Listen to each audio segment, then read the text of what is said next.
Hello and welcome to our career interview with Miss Meagan Cope. Joining me for this interview is senior student Ben Gourneau. We will get started. Miss Cope, if you could tell us about your profession, your job, and a little bit about the journey of how you've gotten to where you are today. Yeah, so I'm an architect. To get there, you have to go to college. And your options are to go to a 5-year accredited college or to get a 4-year degree and then go to graduate school for 2 years. And I did the 5-year accredited degree, and then I also went to graduate school for something not related to architecture.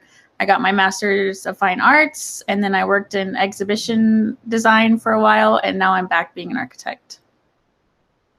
So exhibition design, what does that mean? So basically when you go into like a gallery, someone has to decide where all the different art goes on the walls, and if there's sculptures, where that will go. Someone has to coordinate all the artists and make the labels that say the name of the artist, what the art's about, just kind of put the whole package together for any kind of exhibition that you might see. And it's not just art, it could be like a museum or anything like that. And what college did you go to? For my undergraduate, I went to Oklahoma State, and then for my graduate degree, I went to the School of the Art Institute of Chicago. Very nice. So because I know a little bit about your experiences, of the projects that you did in school that led to becoming an architect, is there one that stands out that you think would be cool for students to hear about? Is just something for them to get an idea of like, oh, that's what architect school includes. Yeah, so my personal school, the way that they do it is your first 2 years, they kind of teach you old school ways.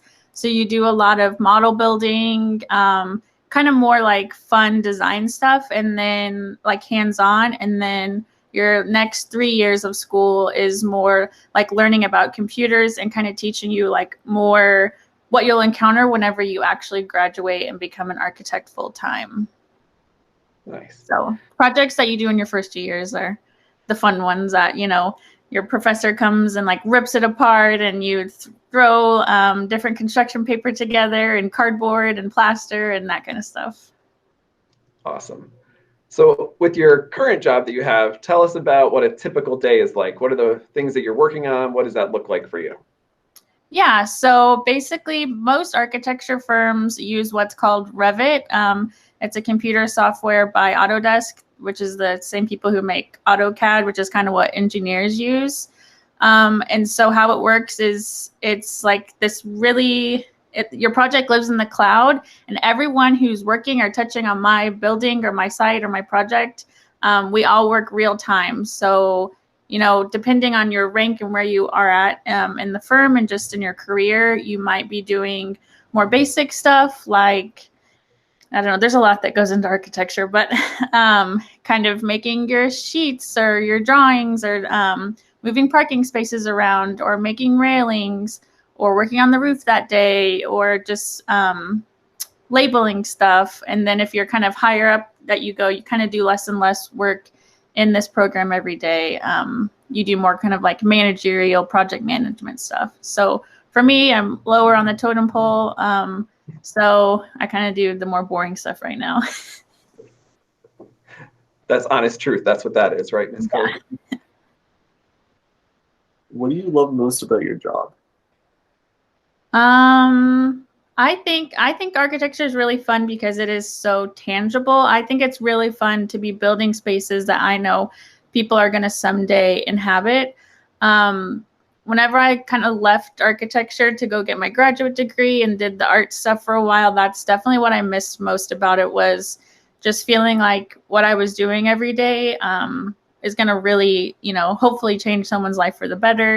And you don't even have to be making glamorous buildings to kind of feel that way. Like even if you're just making an apartment complex, like you're making decisions that for a house that someone will someday live in. And to me, that's pretty cool. Do you have like a favorite project that you've worked on? Probably my projects in school were ones I liked working on more because I did some museum design stuff, which I thought was really fun, and more civic projects, like So I liked that. And since I've been an architect in the field, I've worked in hospitals, which I did not like working on.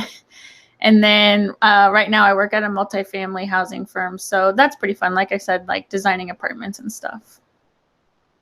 What kind of skills are needed for an architect? Hmm. So I will say with architecture, you can kind of choose what kind of architect you want to be. So if you are really good at math and critical thinking and like more STEM related stuff, you're probably better suited to go to a really giant firm that does really giant projects. Because if you're designing like a football, like an NFL football stadium, there are so many calculations and details to figure out. So if that's kind of what you're good at, you could work on that type of building. But if you're more detail or not detail, but creatively focused and you really care about like brick colors and paint and how two walls come together and what a space feels like, you can work on more like residential or like museums or that kind of thing. So I would say there's kind of a niche for a job for everyone, depending on just what you're good at. When you think back to when you first started to think you wanted to be an architect to now when you're actually working in the field, is there something that you could go back and wish you could tell your younger self of like, you need to know this about architecture that you didn't know back then? Yeah, definitely. A lot of things. Probably too many for this call, but I didn't know about the schooling. Like whenever I went to it, I just happened to go to a 5-year accredited school. So basically, you can't just walk in off the street and be an architect. And I'm not a licensed architect, but if I did the steps, I could become a licensed architect. You have to go to an accredited school to eventually get your license. And like I said, you can do the 5-year option, which is what I did and what I would recommend. Or you can go to a 4-year school that's not accredited. Then you have to go to graduate school for 2 years at an accredited place, which then would make your journey 6 years. That's not to say that you couldn't go to grad school. Like you could get your 5-year degree and then go to graduate school for kind of more whatever you wanted versus like making your whole process to get an accredited degree longer. So I would say like really look at that. When looking at your schools too, I would see like what they teach. If they teach only like model making and like I think Notre Dame is like really old school. They really emphasize the hand drawing stuff. Like that's fine if that's what you want when you graduate, but that's going to make it much more difficult to find a job. And just you should be prepared that that's not what you are going to do at all day to day when you finally graduate. And then I would also say there are just so many details that go into building a building. What we do is like we dream it all up, we document it all, we package it all together, and then we deliver it to a contractor, a company who then go and build it. So you had to make all of the sheets and label everything. It's just such a huge process that not every single day is going to be like glamorous and fun and you're designing stuff and like making cool decisions. There's a lot of grunt work that goes into it, which it's not bad. It's just, it is what it is, but you should know that going into it. So kind of going along with that, what are some challenges that you face, whether it's day to day or just bigger in your career? What are some things that you have faced or do face in terms of challenges? That's a really good question. I feel like myself and just everyone all my friends like from school and stuff, it's really hard to find a balance. It's hard to find a firm that you're really happy with and doing work that you think is really meaningful. Because there are like the big shot firms that do the cool work, but architecture, this is another thing. Architecture, you work so many hours. I don't know why, and it's really not cool. And I get mad at it all the time. But they genuinely expect you to work all my friends work a lot. I personally like my work-life balance, and I would rather work at a firm who maybe does less glamorous things, but that I can go home at the end of the day. So that's definitely a challenge, is kind of like finding a firm whose culture you like, whose hours you like, and whose projects you're going to be happy working on. And your current role, because I know it's different for different architecture firms, but what's your current work environment like? Do you have an office that you go to? Is it more online? Obviously now might be different than other times too, but what's it currently like for you? Currently, I work from home, but I will say that's very unique in the architecture world.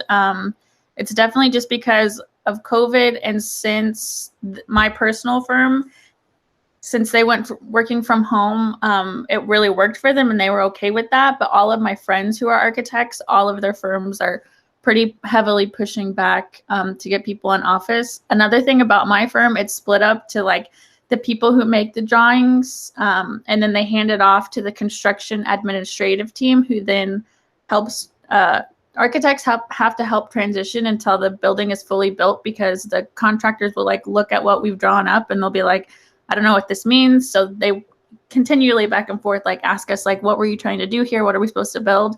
So my personal firm, we have two different teams for that. But most architects firms, like that's just one team. So you pretty much have to be able to go on site. So once you draw up the building, you go there while they're building it and you're like, okay, yeah, you built this wall right, or like, no, this plumbing doesn't really look right, that kind of stuff. So I personally work from home, but that's pretty odd. All right, so we have time for one more question. Ben, do you want to pick one of your last questions? Were there any classes that you took in middle school or high school that connected to your job now or kind of led you to want to become an architect? No, not really. I don't think you really would have to like plan for anything during that time, because they kind of teach you it all in architecture school. I would definitely like research schools and like I said, what kind of curriculum they're going to have there.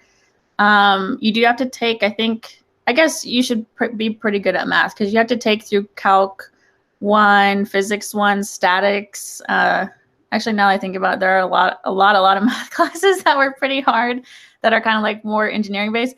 I don't use that now at all as an architect, but you have to like understand how the building stands up. So I hate to say it, but yeah, you're gonna have to be fairly okay at math.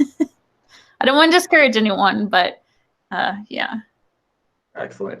So we're coming to our end. Ms. Cope, is there anything that we didn't ask about or anything else you would like to share? Again, this will be shared with students to view and learn about architecture and your experiences. Anything else you'd like to share? No, I think architecture is a really unique field and you can really get out of it what you want. Like if you want to work in New York City and work on really glamorous projects, like if you put in the work, you can wind up there. But if you want to just do residential and do smaller stuff and create one building for one person, you can end up there too. So it's kind of what you make of it. Great. Well, thank you so much for your time. For students watching this, Ms. Cope has agreed to list her name and email address in our contact list. So if you have specific questions, you can certainly reach out to her. But thanks for sharing and being honest about your experiences. We really appreciate it. Yeah, of course. Thanks for having me.